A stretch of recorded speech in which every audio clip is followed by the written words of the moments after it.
नमस्कार दोस्तों, आपका स्वागत है चमत्कारी टोटके में। निधि वन वो जगह जहां विज्ञान भी बेबस हो जाता है।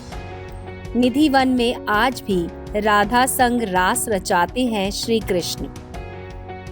भारत में कई ऐसी जगह हैं जिनका रहस्य आज तक कोई सुलझा नहीं सका है। इनमें से एक है वृंदावन स्थित निधि वन, जिसके बारे में मान्यता है कि यहाँ आज भी हर रात कृष्ण गोपियों के संग रास रचाते हैं। यही कारण है कि सुबह खुलने वाले निधिवन को संध्या आरती के बाद बंद कर दिया जाता है। उसके बाद वहां कोई नहीं रहता। यहाँ तक कि निधिवन में दिन में रहने वाले पशु पक्षी भी संध्या होते ही निधिवन को छोड़कर चले जाते हैं। वृंदावन वो भूमि है जहां भगवान कृष्ण ने अपना बाल जीवन बिताया था। यहाँ के पवित्र स्थानों में से एक है निधि वन, जिसे प्रेम की भूमि भी कहा जाता है। यहाँ भगवान राधा और कृष्ण के बीच पवित्र प्रेम के किस्सों से भरी कई गाथाएं और रहस्यमय घटनाओं के कारण ये जगह चर्चा का विषय है। निधि वन के बारे में विज्ञान भी आज तक कोई तर्क नहीं दे पाया। ऐसी मान्यता है, लेकिन जिसने भी इस रासलीला को देखने का प्रयास किया वो आज तक जीवित नहीं रह पाया। इसका क्या कारण है, कोई जवाब नहीं दे सकता है। एक और चीज जो लोगों को सबसे ज्यादा आकर्षित करती है वो है यहाँ भगवान कृष्ण और राधा के बीच बिताया गया खूबसूरत समय। वृंदावन में उनके प्यार को समर्पित कई मंदिर मौजूद हैं। उनमें से एक रहस्यमय वन है जिसे निधि वन कहा जाता है। चलिए आपको इस वीडियो में निधि वन के बारे में बहुत कुछ बताते हैं। भक्तों और स्थानीय लोगों का मानना है कि भगवान कृष्ण रात में रासलीला करने के लिए यहाँ आते हैं। भगवान कृष्ण राधा और गोपियों के साथ नृत्य करते हैं। यहाँ आरती की पवित्र प्रक्रिया के बाद मंदिर के आसपास किसी को भी जाने की इजाजत नहीं होती। ऐसा भी कहा जाता है कि रात के समय मंदिर में जो रह जाता है वो या तो अंधा हो जाता है या फिर सुनने की क्षमता खत्म हो जाती है। पवित्र उद्यान में एक छोटा कमरा है जिसमें रोज भगवान कृष्ण के लिए चंदन का बिस्तर तैयार किया जाता है। पलंग के पास चांदी के गिलास में पानी भर के रखा जाता है। पान के पत्ते का बीड़ा रखा जाता है। साथ ही दांतों को साफ करने के लिए दातोन, साड़ी, चूड़ियां रखी जाती हैं। सुबह जैसे ही दरवाजा खोलते हैं, पुजारी को पानी का गिलास खाली, आधा खाया हुआ पान और बिस्तर ऐसी स्थिति में मिलता है जैसे वहां कोई सोया हो। बंदर भी रात में आरती के बाद निधि वन छोड़कर चले जाते हैं। इस वन की एक और दिलचस्प बात यह है कि जहाँ पेड़ की शाखाएं ऊपर की तरफ बढ़ती हैं, यहाँ नीचे की ओर बढ़ती हैं। यहाँ के पेड़ छोटे हैं लेकिन एक दूसरे से जुड़े हुए हैं। यहाँ की तुलसी जोड़ियों में उगती है।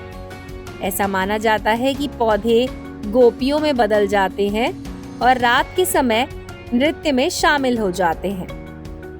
शाम होते ही निधि वन बंद हो जाता है और सब लोग यहाँ से चले जाते हैं। अगर कोई छुपकर रासलीला देखने की कोशिश करता है तो वो पागल हो जाता है। करीब 10 साल पहले जयपुर से आया एक कृष्ण भक्त रासलीला देखने के लिए निधि वन में छुपकर बैठ गया। सुबह निधि वन को खोला गया तो वो बेहोश मिला। उसका मानसिक संतुलन बिगड़ चुका था। ऐसे अनेक किस्से हैं जो यहाँ के लोग बताते हैं। दूसरा चर्चित किस्सा है पागल बाबा का, जिनकी समाधि भी है निधि वन में। उन्होंने भी एक बार निधि वन में छुपकर रासलीला देखने की कोशिश की, जिससे वो पागल हो गए। वो कृष्ण के अनन्य भक्त थे, इसलिए उनकी मृत्यु के बाद निधि वन में ही उनकी समाधि बनवा दी गई। निधि वन के अंदर स्थित रंग महल के बारे में कहा जाता है कि रोज रात यहाँ पर राधा और कन्हैया आते हैं। रंग महल में राधा और कन्हैया के लिए रखे गए चंदन की पलंग को शाम 7 बजे के पहले सजा दिया जाता है। पलंग के बगल में एक लोटा पानी राधा जी के श्रृंगार का सामान और दातुन के साथ पान रख दिया जाता है। सुबह 5 बजे जब रंग महल का पट खुलता है तो बिस्तर अस्त व्यस्त, लोटे का पानी खाली और दातुन कुची हुई, पान खाया हुआ मिलता है। रंग महल में भक्त केवल श्रृंगार का सामान ही नहीं चढ़ाते, प्रसाद के स्वरूप में उन्हें श्रृंगार का सामान मिलता है। वन के आसपास बने मकानों में खिड़कियां नहीं है।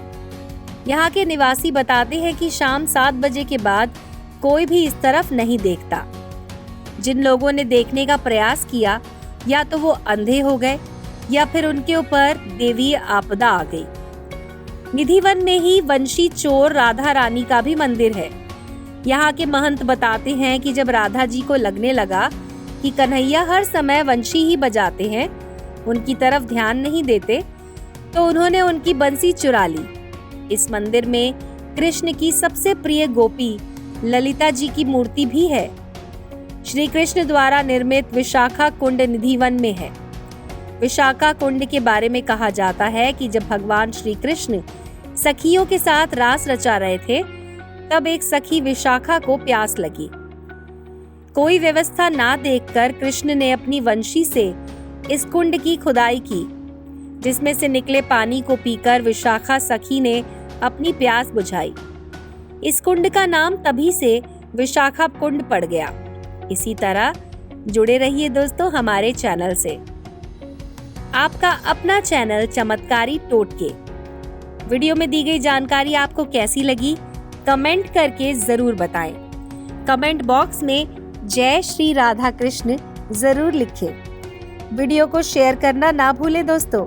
अगर आपने अभी तक चैनल को सब्सक्राइब नहीं किया है तो कर लें। जय श्री राधा कृष्ण।